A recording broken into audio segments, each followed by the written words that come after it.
오늘 말씀은 사사기 2장 6절에서 10절까지입니다. 가장 은혜롭고 영성이 있는 분의 목소리로 말씀을 읽겠습니다. 사사기 2장 6절에서 10절. 다음 세대를 일으키라. 전에 여호수아가 백성을 보내매 이스라엘 자손이 각기 그들의 기업으로 가서 땅을 차지하였고, 백성이 여호수아가 사는 날 동안과 여호수아가 뒤에 생존한 장로들 곧 여호와께서 이스라엘을 위하여 행하신 모든 큰 일을 본 자들이 사는 날 동안에 여호와를 섬겼더라. 여호와의 종 눈의 아들 여호수아가 110세에 죽음에 무리가 그의 기업의 경내 에브라임의 산지 가스산 북쪽 딥낫 헤레스에 장사하였고, 그 세대의 사람도 다 조상들에게로 돌아갔고, 그 위에 일어난 다른 세대는 여호와를 알지 못하며 여호와께서 이스라엘을 위하여 행하신 일도 알지 못하였더라. 이 말씀을 볼 때마다 이 여호수아서에서 갖고 있는 역동적이고 약속의 땅을 취해가고 있는 그 장면의 흥분, 그 감격, 그 승리감에서 조금 더 지나가면서 갑자기 이 모든 어토가 조금 더 슬프게 낮아지면서 애조를 띠고 있는 것처럼 보입니다. 사사기 말씀은 마치 이런 말씀들로 연결된 것처럼 보이는 것이죠. 이 말씀 가운데 보니까 여호수아가 이제 죽게로 돌아갔다고 말했고, 그 다음에 일어났던 장로들도 다 죽게로 갔다고 말하고, 그 다음에 일어난 세대가 일어났다. 이것이 앞으로 이 사사기 안에 갖고 있는 이 중심적인 내용으로 들어간다고 말씀을 하고 있습니다. 이 짧은 말씀 안에서 주님은 우리에게 세 세대를 소개를 하고 있습니다. 첫째는 바로 이 여호수아의 세대라고 말할 수가 있겠죠.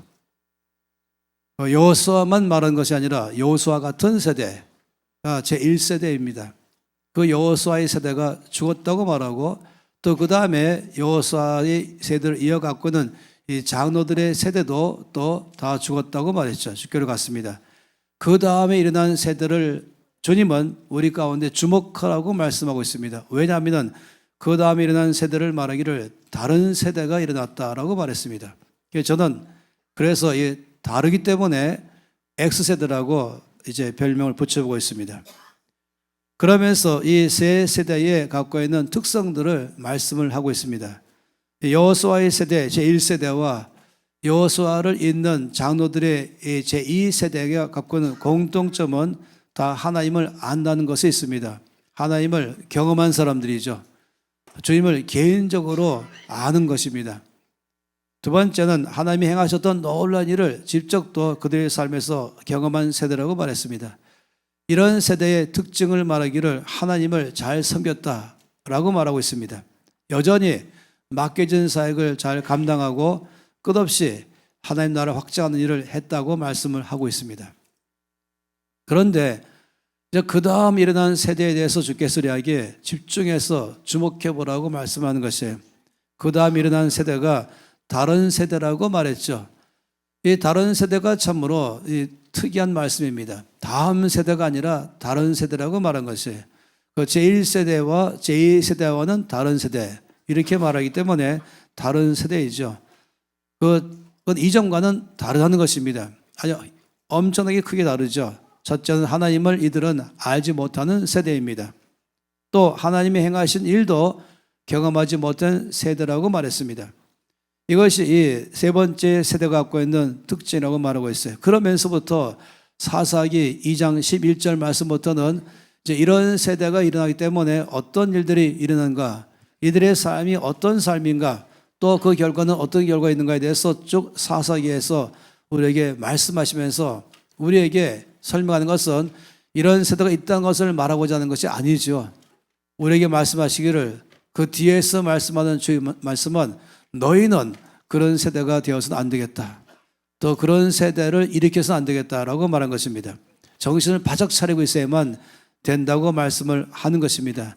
이 다른 세대가 갖고 있는 특징을 쭉 말씀 안에 볼 때에 가장 큰 것은 하나님을 떠났다고 말했습니다.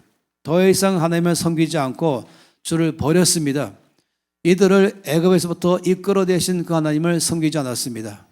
깊은 바다 홍해를 육지처럼 건너가신 하나님을 섬기지 않았죠. 그 크고 넓은 광야를 통행할 때에 이들의 모든 쓸 것을 다 채우시며 이들의 길을 인도하셨던 그 하나님을 섬기지 않았다고 말했습니다. 그때마다 광야에서 아무것도 먹을 수 없는 거기에 주께서는 초자연적으로 하늘에서부터 만나를 내려줬지요. 이 사막의 낮과 밤은 추위와 더위가 너무너무 심합니다. 그런데도 낮에는 구름 기둥으로 시원케 하시고 밤에는 불 기둥으로 그들 전체로 하여금 전제 열 받도록 해서 따뜻하게 만들어줬던 것입니다. 물이 없을 때는 그냥 조그만 바위가 아니라 우리 비전 홀보다 훨씬 큰 바위를 둘로 쪼개시면서 어마어마한 시냇물을 흘려도 해서 마시겠던 하나님이시죠. 중간에 있을 때에 여러 가지 이들의 길을 가로막는 유목에 있는 적군들이 왔을 때는 대신해서 싸우시면서 이들을 다 보호를 하셨던 하나님이십니다. 당연히 여호수아나 장로들의 세대는 이 하나님을 깊이 섬기고 따르고 그 말씀 앞에 순종하며 살았습니다. 그런데 다른 세대는 그 하나님을 떠났다고 말한 것이에요. 그 하나님을 버리고 섬기지 않았다고 말합니다. 오히려 다른 신들을 섬겼다라고 말하고 있죠. 그 당시에 가나안 땅에 아직까지 남아있는 이 우상들이 있었습니다. 그것은 앞으로 계속적으로 이스라엘 가운데서 괴롭게 하는 글을 했었습니다. 두 가지의 우상이 대표였죠. 하나는 바알이었습니다. 바알 신과 또 다른 신은 아스타롯이라고 말했습니다. 바알 신은 남신입니다. 그리고 아스타롯은 여신입니다. 이 바알 신은 농업의 신이라고도 말하기도 하죠. 그래서 바알 신에게 제사 드리는 이유는 농사가 풍년되기를 간절히 바라고 경제가 활성화되기를 간절히 바라고 당시의 농업 중심의 사회로 말하면 농업만이 모든 생산의 유일한 수단이었습니다. 지금으로 말하면 모든 경제 전반에 걸쳐서 여기에 축복해 달라고 간절히 바라는 그런 신을 말하는 것이죠. 바알 신은 한마디로 말하면 오늘날에 말하는 만몬 같은 것입니다. 돈을 이용해서 우리를 돈의 노예게 만들고 돈을 사랑하고 돈 따라가도록 하게 하는 데에 뒤에서부터 조종하면서 이끌어가는 것이죠. 재정을 잘못 사용하도록 하게 하는 것이 바로 바알신의 주 임무인 것입니다. 그런 이들은 하나님을 의지하고 광야에서 만나를 줬던 하나님, 아무것도 없었지만은 주께서 모든 먹을 것을 주신 하나님, 길이 없을 때에 이들의 길을 이끄신 하나님, 그 주님을 의지하지 않고 그들은 바알신을 의지했다. 그 앞에 가서 제사를 드리고 예배드렸다고 말한 것입니다. 또 아스라스는 여신이어서 다시 말하면 다산의 신인 것이죠. 당신은 아이를 많이 낳는 것이 축복 아니겠습니까? 그것을 빌면에서는 이 성적인 쾌락에 빠지게 하고 세상의 쾌락 속에 빠지게 만드는 것이 바로 이 아스타롯이라는 여신인 것입니다. 한쪽으로는 재물을 따라가게 하고 한쪽으로는 쾌락을 따라가게 하는 이 두 개의 신인 것입니다.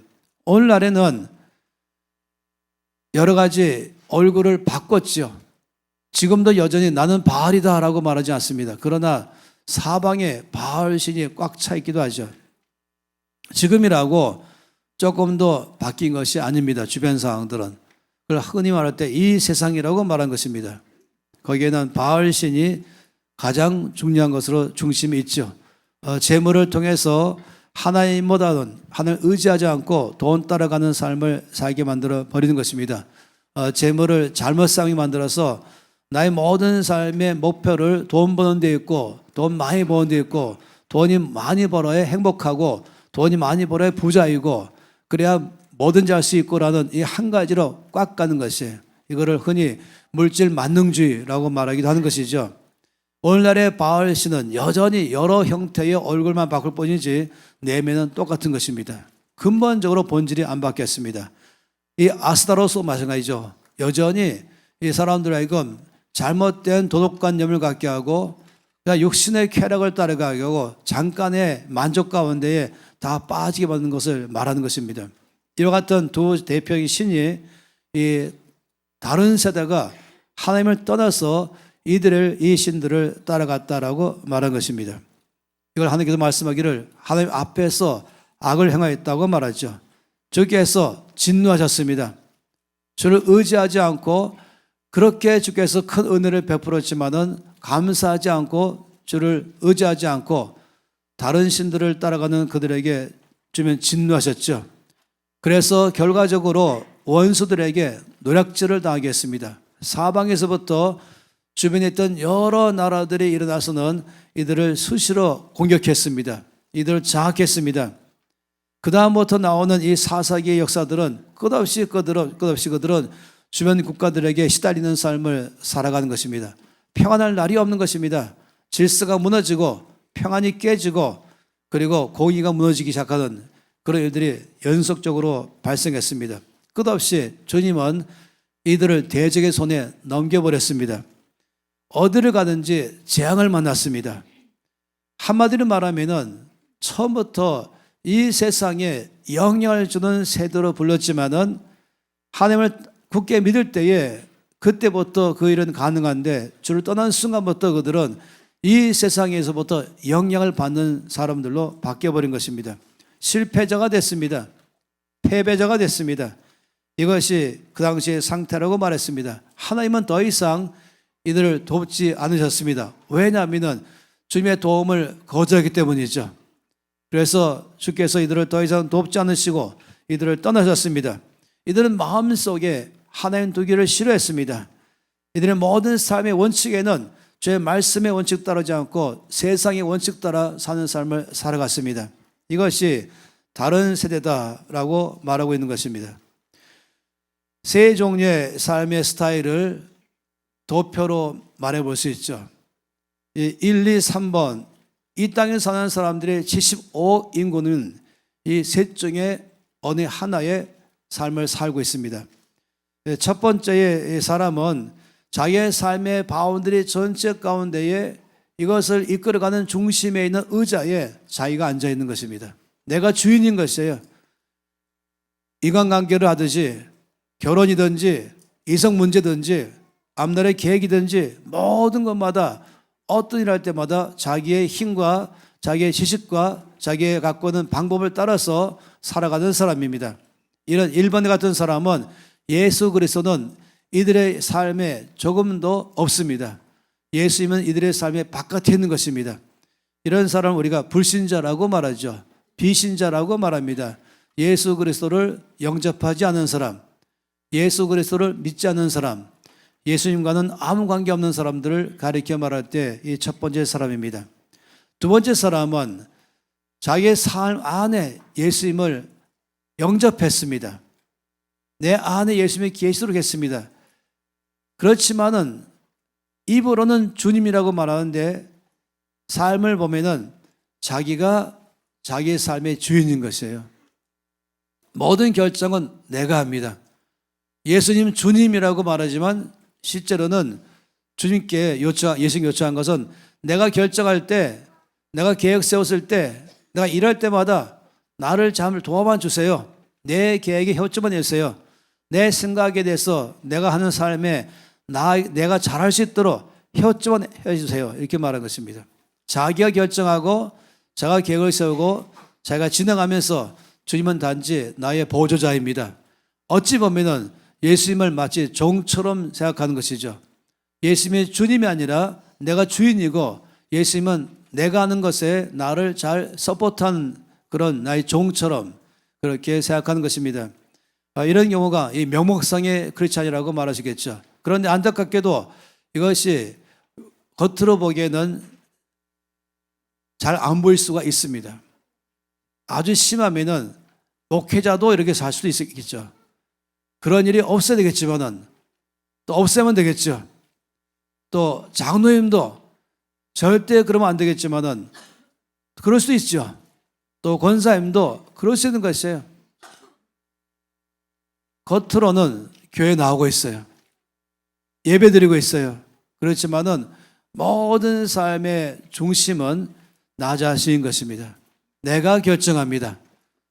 모든 이성관계의 설정도 내가 합니다. 대인관계의 설정도 내가 합니다.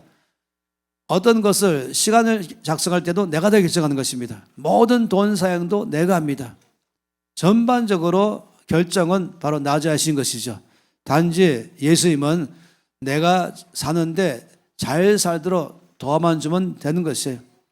이리고 두 번째 사람인 것입니다. 세 번째 사람은 다르죠. 내 삶의 중심의 결정권자에 내가 아니라 예수님이 앉아 계시도록 하게 하는 것입니다. 예수님이 정말로 진정한 주인 되는 것이죠.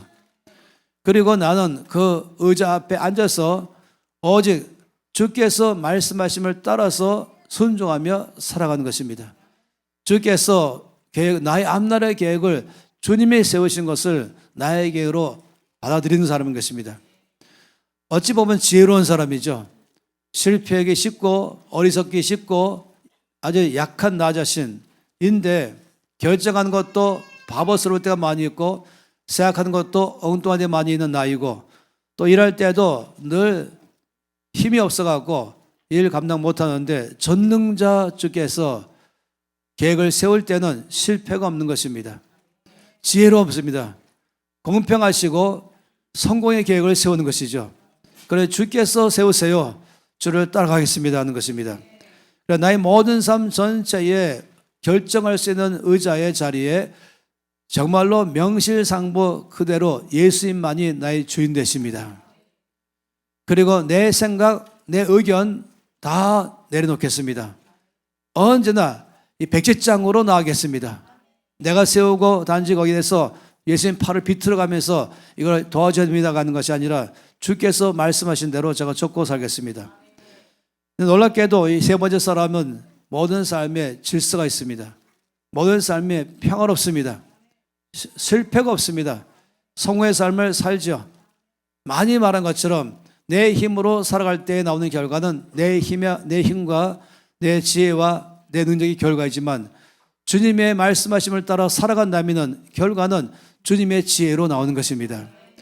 주의 말씀대로 살아갈 때마다 선생님께서 살아갈 수 있도록 힘주심으로 성공적인 삶을 살게 하는 것입니다. 열매를 맺는 삶을 살게 하는 것이죠. 이 제1세대 여호수아의 세대를 말하면 당연히 이 세 번째의 삶을 살아간 세대입니다. 또 그들을 이어서 있는 제2세대 장로들의 세대도 바로 세 번째의 삶을 살아간 세대들인 것입니다. 이들은 날마다 주님을 만나고 날마다 주님께 귀를 기울이고 그리고 주님을 의지하면서 그 말씀대로 살아가는 삶을 사니까 영향을 주는 삶을 살아가는 것입니다. 주변의 모든 나라들을 다 굴복시켰습니다. 그러나 다른 세대는 3번에서 2번으로 옮겨버렸습니다. 어느 순간에 결정할 수 있는 자리에 내가 앉아버렸죠. 그리고 점점 그 삶은 더 가서 1번으로 옮겨가 버린 것입니다. 그러니 혼란 속에 살아가는 삶이 바로 다른 세대의 특징이다라고 말을 하고 있는 것입니다. 성경에서는 하나님을 소개할 때마다 아브라함의 하나님, 이삭의 하나님, 야곱의 하나님 이렇게 말씀하십니다. 이 아브라함과 이삭과 야곱은 가족이죠. 3대이죠. 아브라함이 제1세대라면 할아버지라면 이삭이 바로 아들이죠. 그리고 야곱은 손자입니다.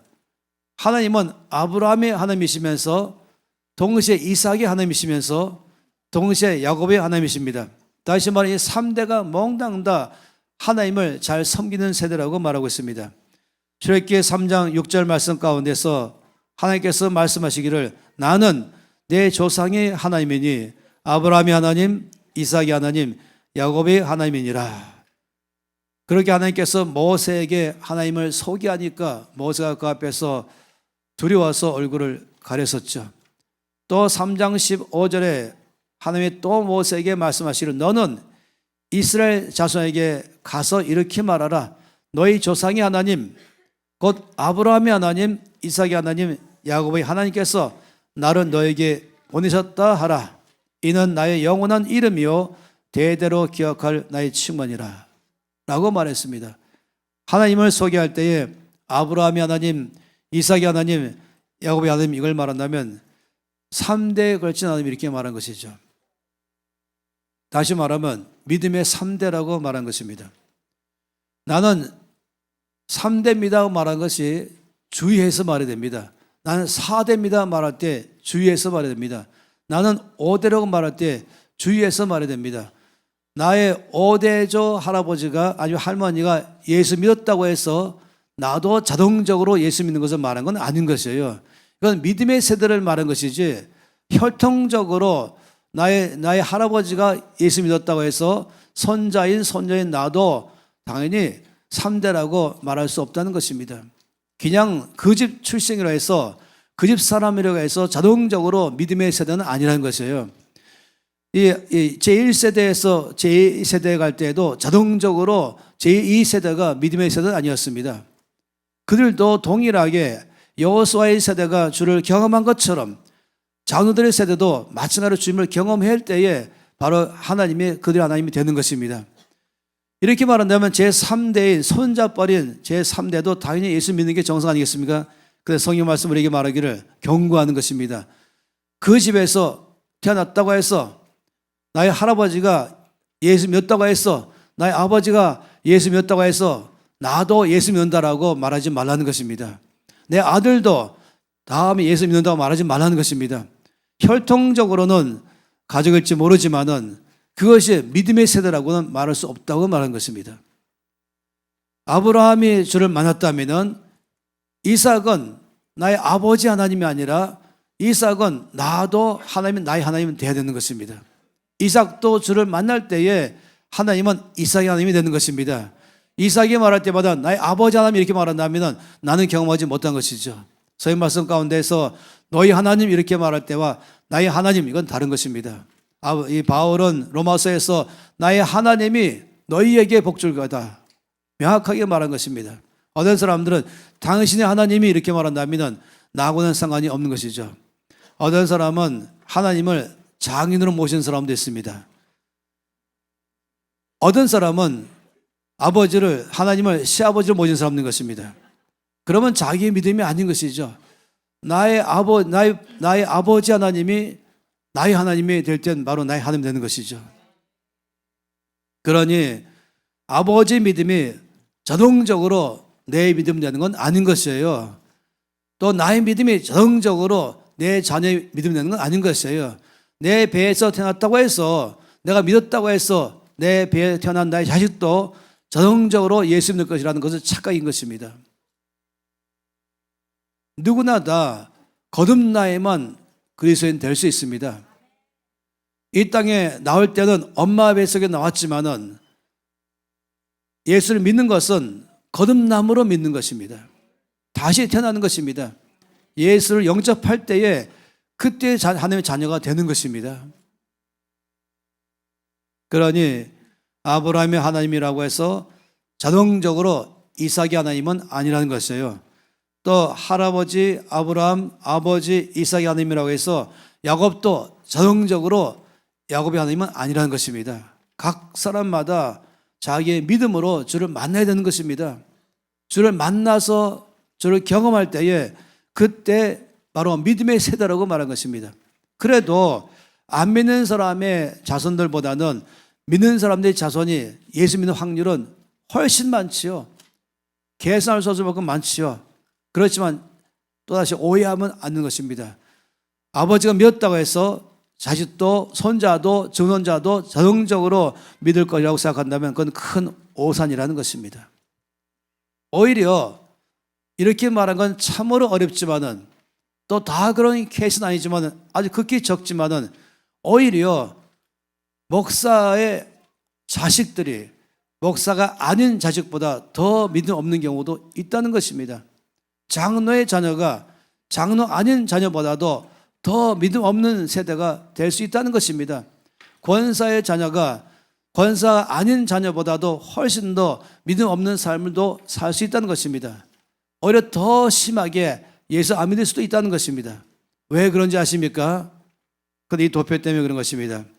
이 도표는 우리에게 많은 것을 말해줍니다. 적어도 이것은 특히 어릴 때를 말합니다. 이 도표는 어리면 어릴수록 더 정확합니다. 이 도표는 20살 넘으면 정확하지 않습니다. 그러나 20살 미만에게 이 도표는 작동되고 10살에게는 더 작동되고 5살에게는 더 작동됩니다. 다시 말하면 한 사람의 삶에 변화를 주는 데에 세 가지 중에서 어떤 정도 나의 삶에 변화를 줄 수 있을까? 내 삶에 무엇이 도움을 줄 수 있을까? 나라는 사람의 변화, 나라는 사람의 성장, 나라는 사람의 성숙해가는 때에 얼마큼의 도움을 줄까 말할 때마다 지식은 7%고 경험은 18%고 롤 모델이 75%죠. 이 앞에서 시영이가 드디어 예배팀에 합류했잖아요. 에녹도 들어와 있고 바로 이미 그전 다윗이 이미 들어와 있었고 제가 오늘 시영이 보면서 계속 웃었어요. 에녹 보면서 계속 웃었어요. 두 사람 에녹이와 시영이 보면서 뒤에서 춤을 추는데 이 두 명의 롤 모델은 우리 김 목사님, 김용훈 목사님이 있어요. 왼쪽으로 할 때 오른쪽으로 할 때 시영이 왼쪽 오른쪽 했다. 딱 보니까 우리 김 목사님 닮아가고 있더라고요. 그래서 야, 이 롤 모델이 무섭다. 이 두 아들들은 뭐 김 목사님 보면 하늘처럼 바라보고 있어요. 흔히 우리가 그래서 김 목사님, 김영훈 키즈라 그래가지고 이 에녹과 시영이가 지금 그 소위도 막 들어오기 시작했는데 바로 이것이 롤 모델인 것입니다. 다시 말하면은 어릴 때일수록 부모님과 시간을 많이 보내잖아요. 부모님의 말을 듣게 되죠. 여러분 알지 않습니까? 1살 된 아이라 할지라도 말을 다 알아듣는다. 7개월 된 아이라 할지라도 제가 예쁘다 그러면 바로 웃어요. 알고 알아듣는 것이에요. 너 참 예쁘다 그러면 돌된 아이가 웃는다니까요. 그런데 부모님의 집에서 장로님인데 집에 와서는 어느 다른 장로 욕을 하고 있고 말할 때마다 불평하고 있고 뉴스 보면서 욕을 하고 있고 믿음 없는 말 하고 있고 교회 갔을 때 아이가 다 보니 교회 갔을 때 우리 아빠의 얼굴과 집에서의 얼굴과 교회에서의 말투와 집에서 말투가 다르네. 이게 롤 모델인 것이에요. 왜 목사님의 아들이 더 어려울 수 있을까? 그러니 참 이것을 안다면 보통 문제가 아닙니다. 다른 세대가 되는 것은 너무너무 쉬워질 수 있어요. 내가 만일에 아브라함이 바깥에서나 안에서나 동일하게 늘 하나님을 경외하며 말씀 따라서 밖에도 살고 집에도 살고 아내를 대할 때나 어려움을 가지고 반응할 때나 자녀를 대해 반응할 때나 내 마음이 안 들 때 반응할 때나 아니면 여러 가지 상황들을 반응할 때마다 그때마다 아브라함이 말씀의 원칙 따라서 늘 반응하기 시작한다면 이삭이 배우는 것이죠. 그러면서 이삭은 아브라함이 하나님이 곧 이삭의 하나님 되는 것입니다. 그러니 왜 하필이면 장로님과 목사님과 권사님의 아들들이 더 믿음이 어려울까? 그 이유는 외식하기 때문에 그런 것이에요. 롤 모델이 안 되는 것이죠. 밖에서 말과 집에서 말이 다르다면 그건 아이들이 치명적으로 상처를 받게 되어 있습니다.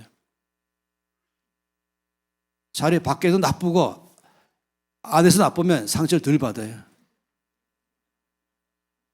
그래서 오히려 나쁜 아버지 안에 좋은 아들 나오기 쉬운 거예요. 거꾸로. 죄송해요. 이런 말을 드려서.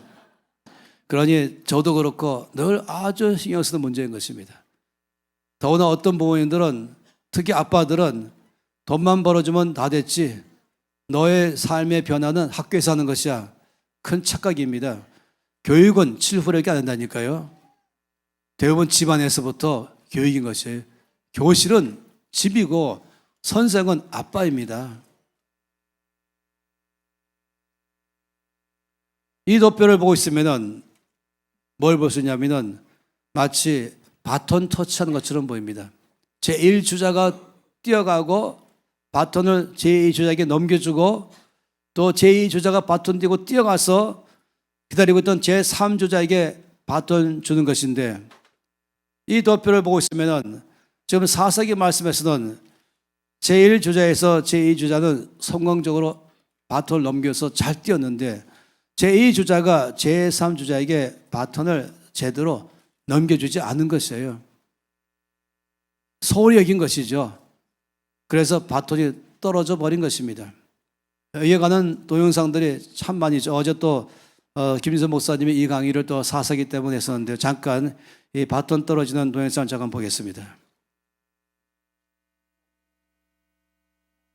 중국팀은 트랙을 역주행하는 역대 최악의 바톤 터치 실수를 저지르고 실격당했는데요. 당시 중국팀은 3번 주자인 콩 링웨이까지 실수 없이 바톤이 잘 전달되었지만 링웨이가 마지막 앵커인 개만치에게 바톤 터치하는 과정에서 바톤 터치가 이루어져야 하는 지역인 테이크오버 존을 벗어날 때까지 바톤 터치를 끝내지 못하는 실수를 저지르게 됩니다. 이 시점에 이미 중국팀은 실격 처리되었지만 중국팀은 바톤 터치를 다시 하기 위해 트랙을 역주행해 테이크오버 존으로 돌아왔고 우여곡절 끝에 바톤 터치를 한 뒤 경기를 완주했는데요. 당시 경기를 중계한 미국의 방송사 MBC 스포츠는 중국팀의 바톤 터치를 역대 최악의 바톤 터치라고 평가했는데요. 바톤 터치를 다시 하기 위해 역주행하는 건 쉽게 볼 수 없는 장면이지만 선수들이 테이크오버 존에서 바톤 터치를 하다 실수하는 장면은 생각보다 자주 볼 수 있습니다. 바톤 터치 실수로 가장 유명한 팀은 바로 미국 남자 400m 계주팀인데요. 세계적인 육상 강국인 미국은 매대의 남자 400m 계주에서 유력한 우승 후보로 손꼽혔지만 바톤 터치에서 실수하거나 실패해 기대 이하의 성적을 많이 거뒀습니다. 미국 팀은 2008 베이징 올림픽에서 세계에서 두 번째로 빠른 선수인 타이슨 게이가 있었지만 바톤 터치에 실패하며 예선 탈락했고 2009 베를린 세계선수권대회 바톤 터치 실패로 실격, 2015 베이징 세계선수권대회 바톤 터치 실패로 실격, 2016 리오 올림픽 바톤 터치 실패로 실격, 2020 도쿄 올림픽 바톤 터치 실수로 예선 탈락했습니다. 미국 팀은 1920년부터 2000년까지 올림픽 금메달 19개 중 15개를 획득할 정도로 압도적인 팀이었지만 2008년부터 2020년까지 4번의 올림픽에서 3번의 바톤 터치 실수, 6번의 세계 선수권 대회에서 2번의 바톤 터치에서 실수를 저지르며 세계 최고의 선수들을 가지고도 바톤 터치 때문에 우승하지 못한다는 비판을 받기도 했는데요. 오래전부터 다양한 나라의 최정상 선수들은 개조에서 바톤 터치 실수를 저지르고 있는데요. 왜 선수들은 바톤을 주고받는 이 간단한 바톤 주고받기를 실수하는 걸까요? 가장 큰 이유는 완벽한 바톤 터치를 하려고 하기 때문입니다. 개조 경기에서 바톤 패스가 이루어져야 하는 테이크오버 존은 20m 됐습니다.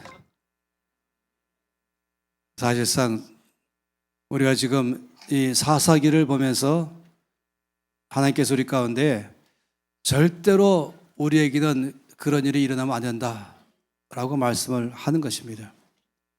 이 그림은 바로 바톤 터치 아니겠습니까?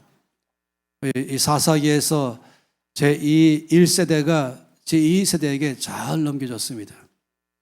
제2세대가 제3세대에게 이걸 잘 못 넘겼죠. 아까 봤던 것처럼 세계 육상의 최고라고 말하는 미국 팀이 바톤을 떨어뜨리는 이 일들이 지금 봤던 것처럼 여러 차례 발생하는 것입니다. 우리가 지금 오늘 함께 보면서 바톤을 잘 넘겨주자 하는 게 오늘 말씀의 중심입니다. 저는 오늘 이 어린이 주일을 맞이하면서 저 앞에 기도할 때에 우리 교회는 이름을 바꿔야겠다 했는데 김인수 목사님의 저거 마음이 똑같았어요. 제가 우리 교회는 어린이 주일이 아니라 다음 세대 주일을 바꾸자 하는 마음을 가졌었는데 또는 히어로 위크, 히어로 주일 하든지 다음 세대라고 말하면 일단은 35세 미만부터를 말하고 있습니다. 35세 미만은 다음 세대입니다. 다음 주에는 35세 이상만을 위해서 말씀을 잘할 것입니다. 다음 주에는 어버이 주일입니다. 근데 오늘은 다음 세대 주일입니다. 우리 교회는 다른 세대는 없습니다. 우리는 바톤을 잘 이어가는 다음 세대만 있을 것입니다. 이 사사기 말씀은 우리 가운데에 너희들만큼은 절대로 똑같은 일을 반복하지 말라라고 하시는 주님의 강력한 권면인 것입니다. 우리에게 심장으로 말씀하는 주음성이 사사기에서 들리는 것이에요. 어찌 보면은 눈물을 펑펑 흘리면서 우리 가운데 말씀하는 아버지의 음성이 들리는 것입니다. 우리가 그냥 있으면 저절로 다음 세대가 일어날 거라고 생각한다면 그건 오산이라는 것입니다. 그냥 아브라함의 하나님, 이삭의 하나님, 야곱의 하나님은 거기에는 많은 바톤 터치를 잘할 수 있도록 세대가 세대를 이어가면서 얼마나 많이 애를 썼냐 여기에 중요하게 말씀을 하고 있는 것입니다. 당연히 어떤 바톤을 우리가 넘겨줘야 될 것인가, 우리 넘겨야 될 바톤은 어떤 바톤일까 하는 것은 우리에게 너무나 중요합니다.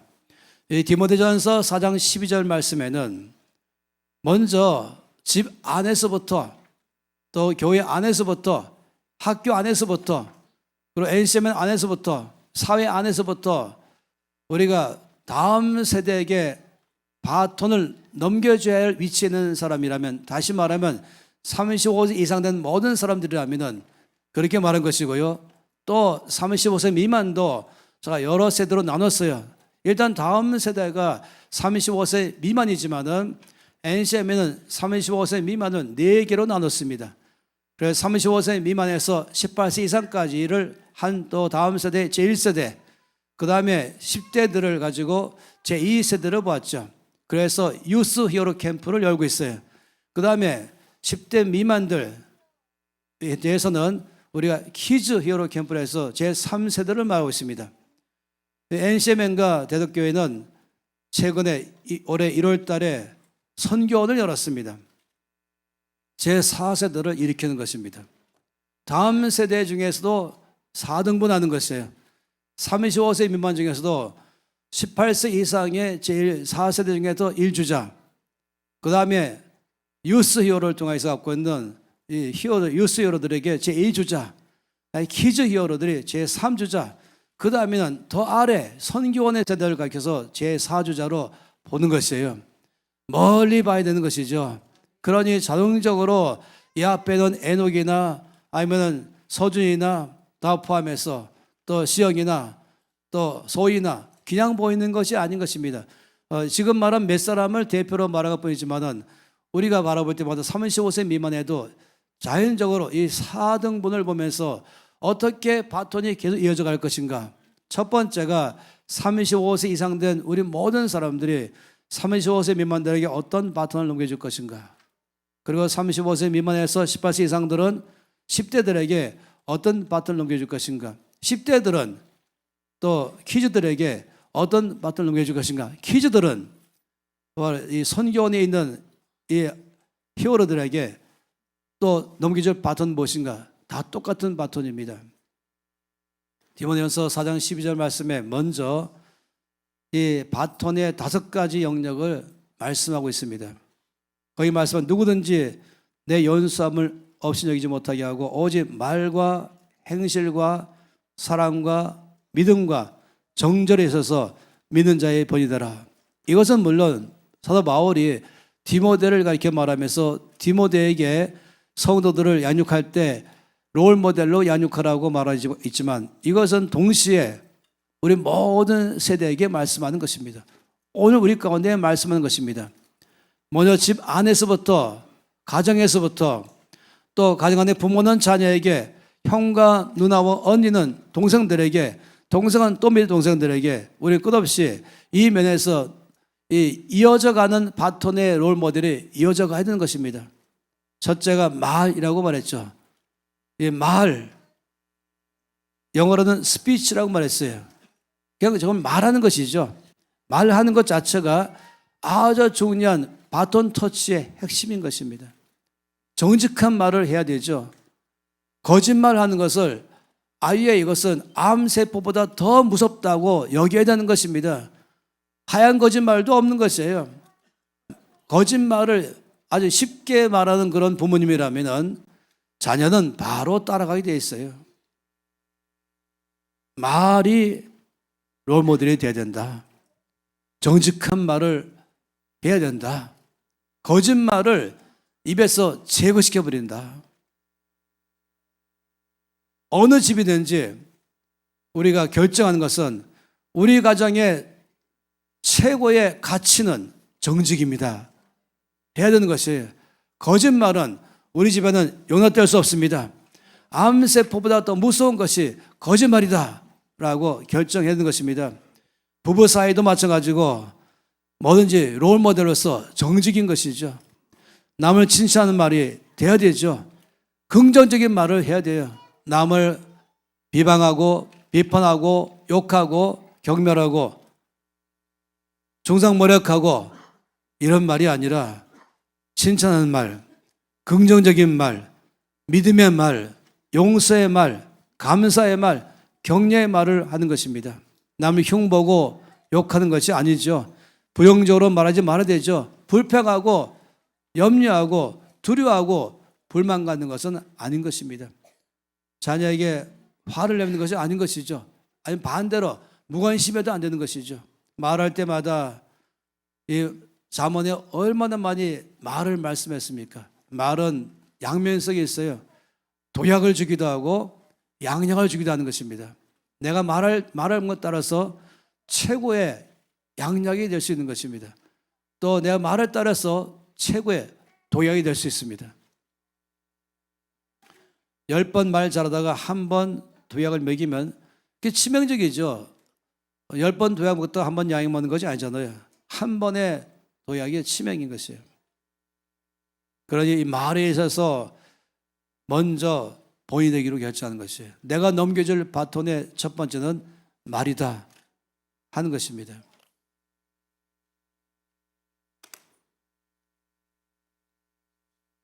두 번째는 행실이죠. 행실. 이게 컨덕트라고 말하고 나의 모든 삶의 스타일들을 말하는 것이에요. 집에서 어떤 복장하고 있는가 포함해서, 또 TV를 볼 때는 어떤 프로를 보는가 포함해서, TV 볼 때 함께 보면서 거기서 옳고 그름에 대해서 분명하게 자녀에게 교육할 기회를 갖고 있는가를 포함해서, 약속을 잘 지키는가 하는 것 포함하고, 부지런한가 게으른가, 성실한가, 시간 개념은 잘 지키는가, 깨끗이 청소하고 있는가 다 포함해서, 남들에 대해서 함부로 막 말을 하는가, 자기의 자식이라고 함부로 대하는가, 늘 존중 여기는 것 하는 법을 배워나가는 것, 행실 아니겠습니까? 사랑도 롤모델이죠. 이 사랑은 무조건적인 사랑에서 용납하고 용서하고 이해하는 것이 사랑의 기반입니다. 용서가 없는 사랑은 사랑이 아닌 것이에요. 용납이 없고 오래 참음이 없는 건 사랑이 아닌 것입니다.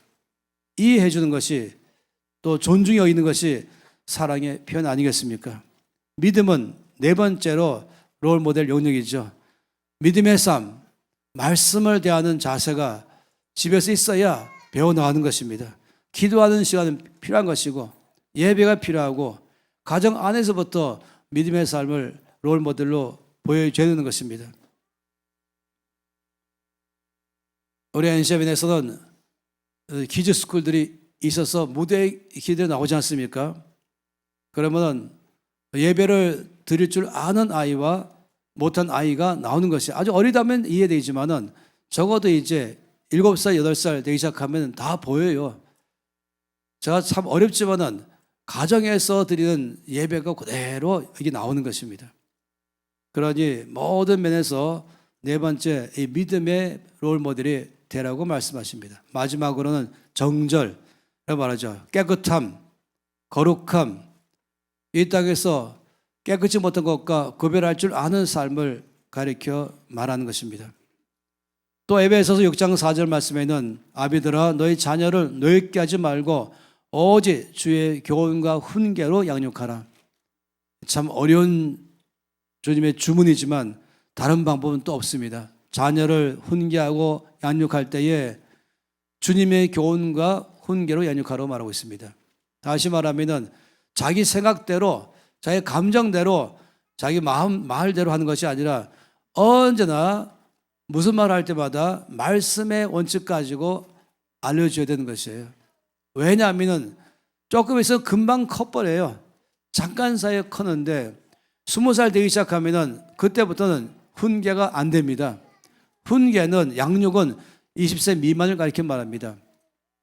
20살 되면 스스로 판단 내리고 스스로 결정하고 살아가는 것인데, 그 전에 부모를 통해서, 특히 아버지를 통해서 모든 판단의 기준이 말씀이라는 것을 가지고 말했다면, 그러면 저절로 20살 넘어도 직접 하나님의 말씀 앞에서 말씀에 의해서 결정하기 시작하는 것입니다. 그래서 주님의 말씀에 의해서 양육하라고 말한 것이에요. 그러니 아버지가, 적어도 우리 교회에 속한 모든 아버지는 말씀을 많이 읽어야 되지 않겠어요? 말씀 읽어야 어떤 것도 말할 때마다 말씀의 기준으로 말하지 않겠습니까? 제가 하스피드에서 강의하려면 얼마든지 말씀의 기준으로 말할 수 있어요. 워크투티에 강의하려면 말씀의 기준으로 말할 수 있어요. 행정을 말하려면 말 기준으로 말할 수 있죠. 그 말을 하면 안 된다, 그 말은 해야 된다, 아니면 이것은 하지 말아야 된다 할 때마다, 그때마다 그냥 내 생각이 아니라 주의 말씀에서 기준점을 제시하면서 알려준다면은 그러면 어른 성인 됐을 때도 이제 주의 말씀 앞에 서는 법을 배워나갈 수 있기 때문에 그렇습니다. 그러니 이 말씀 앞에 머무는 삶을 먼저 살아가야 그래야 말씀으로 양육하기 시작하는 것입니다. 자기 생각대로 하는 것 참 위험하죠. 아빠는 우리 교회 아빠는 말씀을 자기 나이만큼 읽어야 됩니다. 그래야 드디어 주의 말씀으로 자녀를 양육할 수 있죠. 가정예배도 엄마에게 맡기지 마세요. 아빠가 하는 것이에요. 아빠가 자신 있을 때 위임할 수 있겠지만 자신 없어서 맡기는 건 다른 차원이에요. 다 알아요. 아내도 알고 아이도 다 아는 것이에요. 아빠가 지금 영성이 떨어지니까 자신 없는가 보다. 그 집의 가장이 뭘로 가장입니까? 목소리 큰 걸로 하는 것이 아닌 것이에요. 영성이 바로 가장인 것입니다. 그래야 자녀가 견고하게 서는 것이죠. 근데 신명기 말씀은 다음 세대에게 줄 바톤을 5가지를 확실하게 말씀했습니다. 신명기 말씀에 나오는 다음 세대에게 넘겨줄 바톤은 첫째, 말씀이라고 했습니다. 신명기 안에서 15번 이상이나 이 말씀을 넘겨줘야 된다. 신명기 6장 6절에 9절까지가 그 15개 중에서 한 가지 대표인 것입니다. 오늘 내가 내게 명하는 이 말씀을 너는 마음에 새기고 내 자녀에게 부지런히 가르치라. 집에 앉았을 때도 가르치고 길을 갈 때도 가르치고 누워있을 때나 일어날 때든지 이 말씀을 강론하라. 너는 또 그것을 내 손목에 매며 기호를 삼으며 내 미간에 붙여 표로 삼고 내 집 문설주와 바깥문에 기록하라. 정문 앞에 말씀을 기록하고 들어오자마자 또 말씀이 기록되어 있고 거기 기둥마다 말씀이 기록되어 있고 눈뜬 천장에 기록되어 있고 말씀 앞에 온 가족이 나가도록 바라보는 법칙 아니겠습니까? 그런 가족으로 바뀌는 것, 다음 세대에게 넘겨질 첫 번째 강력한 바톤은 바로 말씀인 것입니다. 부지런히 어느 때든지 어느 곳에서든지 말씀을 가르치라고 말한 것입니다. 신명기 7장 12절 말씀부터 동일하게 또 말씀을 이 하나님의 말씀을 듣고 지켜 행하면 하나님은 언약을 지켜 놀라운 사랑을 베푸시며 하나님의 사랑하고 복을 주어 번성하게 하실 것이고 소생에게 은혜를 주고 토지 소산과 곡식과 포도주와 기름을 풍성케 하시고 소와 양도 번식하게 하시고 복을 받는 것이 만민보다 훨씬 더하고 주께서 모든 질병을 제하고 그리고 모든 사고로부터 보호하겠다고 약속하신 것입니다. 말씀을 바톤으로 넘기는 것, 이것이 중요한 것이에요. 돈이 아닌 것입니다. 집도 아닙니다. 땅도 아닙니다. 가장 중요한 바톤은 바로 말씀을 넘겨주는 것이죠. 두 번째는 성경의 신명기 말씀은 예배를 넘기라고 말씀했습니다. 특히 안식일을 철저히 지키는 것을 그것을 갖다가 넘기라고 말씀하고 있습니다. 신명기 12장에서 끝없이 말씀하고 있습니다. 반드시 주일마다 온 가족이 일찍부터 서둘러서 평소보다 훨씬 더 일찍 도착해서 이것이 부모가 할 일인 것이죠. 자녀들이 제 시간 늦게 온다면 부모가 문제 아니겠습니까? 안식일을 성경에서는 엄청 중요하게 말씀했습니다. 안식일을 통해서 하나님의 복을 받게 한다고 말씀했죠. 그래서 신명기 12장 28절 말씀에는 이 안식일을 지키는 걸 말씀하신 다음에 결론적으로 그리하면 하나님이 너와 너희 후손에게 영구히 복을 주실 것이다. 확실히 약속했습니다. 안식일 날 아프다고 집에 있지도 말고 제가 자주 말하지만 아예 들것에 실려서라도 주일날 교회 와야 되죠. 기어서라도 와야 되죠. 왜냐하면 거의 보세요. 중풍병자가 들것에 실려서 죽기로 왔어요. 교회 온다는 말은 뭘 말한 것입니까? 교회 온다는 것은 바로 죽기로 오는 걸 말한 것입니다. 우리가 마태복음 18장 1절에 뭐라고 말씀했습니까? 두세 사람이 모인 곳에 우리 주님이 거기 계신다고 말씀했습니다. 또 시편 22편 3절 말씀에는 이스라엘의 찬송 중에 하나님이 거하신다고 말씀했습니다. 예배 중에 모여서 예배 중에 주님 거기에 임하시는 것이죠. 교회라고 말할 때는 모인다는 뜻이 교회인 것입니다. 두세 사람이 정기적으로 한 장소에 모였는데 그것을 주일날 모이는 것입니다. 일단 주일날 모일 때에 몸이 아프면 오히려 예배 장소로 가야 되는 것이죠. 마음이 어려우면 오히려 예배 장소로 가야 되는 것이죠. 몸이 아픈 사람이 죽기로 달려가는 것처럼 말입니다. 의사에게도 가지만은 가장 놀라운 의사이신 죽기로 가야 되지 않겠습니까? 그러니 아플수록 예배에 더 참석하며 마음이 힘들수록 예배에 더 참석하며 돌파가 필요하면 낙심하고 어려우면 이때야말로 주를 만날 때인 것입니다. 내 몸을 치료하실 분도 주님이시고 내 마음을 치료할 분도 주님이시고 내 상황에 돌파를 줄 분도 주님께 없기 때문에 주께로 달려가는 것. 주님은 안식일을 철저히 지키며 자녀들에게 예배를 삶으로 나가는 삶을 인도할 때에 약속하신 것처럼 모든 삶에서 복을 주신다고 말씀했습니다. 이 창세기 29장 8절 말씀은 참 놀라운 말씀입니다. 거기는 양떼가 다 모이면 목자들이 우물 아기에서 돌을 옮기고 그때 가서야 양들이 물을 먹는 것이 중동의 법칙이었습니다. 그래서 양떼들이 다 모였을 때 그때에 이제 그 광야에 깊게 판 우물에 뚜껑이 덮여 있잖아요.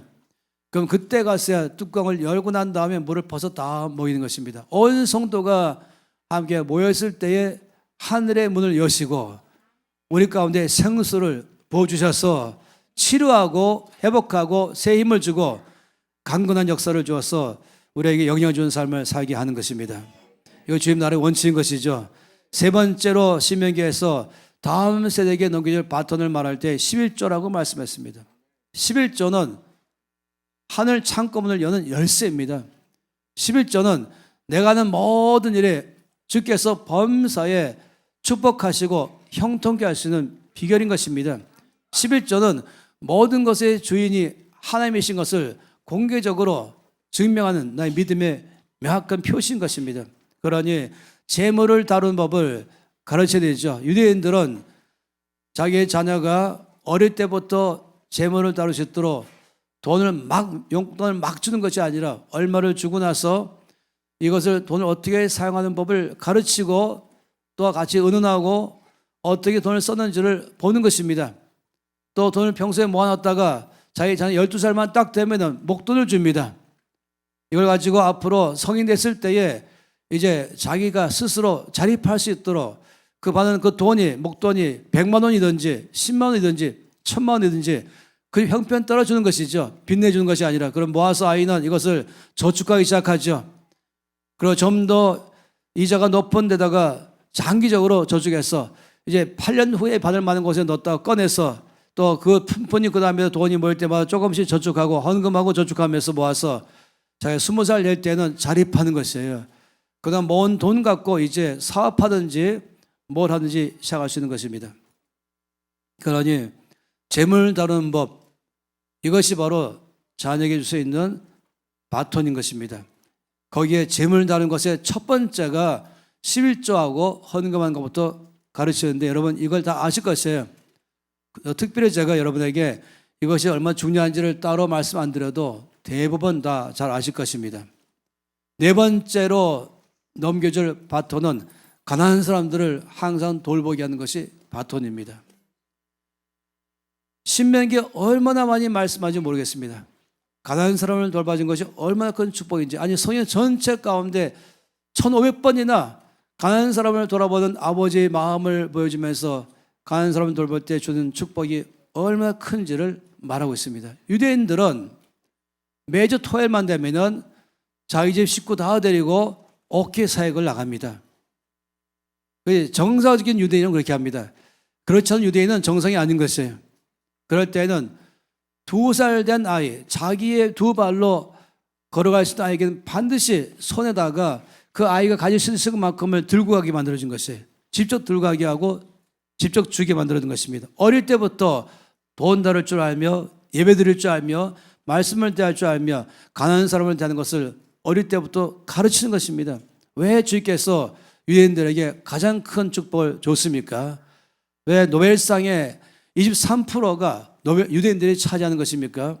가장 탁월한, 모든 면에서 탁월한 것이 왜 유대인입니까? 세계 최고의 모든 부는 다 왜 유대인이 소유하고 있습니까? 저절로 되는 것이 아닌 것입니다. 단지 아브라함의 약속만 있는 것이 아니라 그 아브라함의 약속을 믿고 그 붙잡고 나의 것으로 만들 때에 역사가 일어나는 것이죠. 마지막으로 5번째, 신명기에서 넘겨줄 바톤을 말할 때 부모를 공경하는 것을 말하고 있습니다. 이것만큼은 다음 주에 어버이 주일 때 따로 떼어서 어떻게 부모를 공경하는가를 말씀할 것입니다. 사사기는 한마디로 말하면 바톤을 2가지로 말했죠. 하나님을 알아가야 된다. 지식으로 아니라 말씀 속에서 알아가는 것이죠. 기도 가운데 알아가는 것이죠. 예배 중에서 하나님을 알아가는 것이죠. 하나님을 아는 길은 산에 가서 아는 것만이 아닌 것이에요. 산기도할 때만 아는 것이 아니라니까요. 하나님을 아는 것은 날마다 말씀을 정기적으로 읽을 때 거기서 하나님을 알아가는 것이고, 기도를 정기적으로 할 때 거기서 하나님을 알아가는 것이고, 예배 드린 중에 알아가는 것이고, 옥교회사 갈 때 알아가는 것이고, 바로 이런 하나님을 알아가는 게 첫 번째요. 2번째는 그 하나님의 내 삶에 가진 간증을 있어야 되는 것입니다. 간증이 있는 삶을 사는 것이죠. 남의 간증만 아니라 내 간증이 나와야 되는 것입니다. 왜냐하면 하나님은 어제나 오늘이나 영원토록 동일하십니다. 모세 때 하나님이 다윗 때 하나님 되신 것이고, 다윗 때 하나님이 바울의 하나님 된 것이고, 그때 하나님이 바로 오늘 우리 하나님이신 것입니다. 4천년전이나 2000년전이나 1000년전이나 지난해나 올해나 여전히 하나님은 동일하십니다. 그러니 모세가 만난 하나님 나도 경험하기 원합니다. 다윗이 만난 하나님 나도 경험하기 원합니다 하면서 바로 나의 삶에 간증이 있을 때 이것이 바로 바톤을 이어받는 비결 되는 것이고, 이것이 다음 세대가 되는 비결인 것입니다. 이런 것이 없을 때 전혀 이런 것에 대해서 관심 갖지 않고 바톤을 넘기지 않게 된다면 다른 세대로 바뀌어버리고 실패하는 세대가 되어버리는 것이죠. 여러분에게는 제가 아무리 봐도 여러분은 참 복도 많습니다. 왜 그러냐면 다음 세대를 양육할 수 있는 세계 최고의 프로그램들이 여러분 앞에 널려 있습니다. 관심 가지세요. 새 스쿨 내 세미나가 바로 다음 세대를 키울 수 있는 최고의 길인 것이에요. 여름과 겨울마다 캠프가 있지 않습니까? 세 종류의 캠프가 다 있죠. 히어로 캠프, 유스요리 캠프, 키즈요리 캠프가 있는 것입니다. 또 새 스쿨 열 때마다도 어른들만 위한 스쿨이 아니라 또 키즈 스쿨을 열기 시작하죠.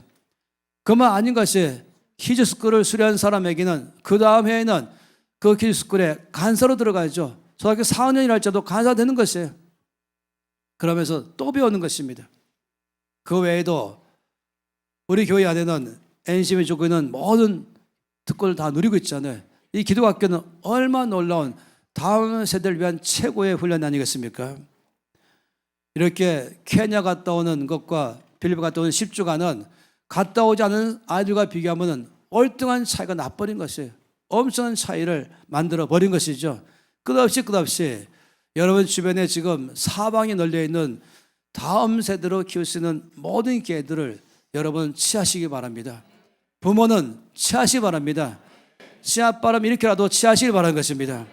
또 다음 세대도 마찬가지인 것이 부모가 해주길 바라지 말고 자기가 앞장서 가지고, 지난번에 다윗이 나는 간사로서 히어로 캠프에 참여했던 말한 것처럼 적어진 자세가 필요한 것이 7살이든 10살이든 12살이든 15살이든 수동적이 아니라 내 삶의 성장 위해서 지금 주변에 사방에 깔려있는 이 놀라운 좋은 기회를 적극적으로 나의 것으로 취할 때에 거기서부터 역사가 일어나기 시작하는 것입니다.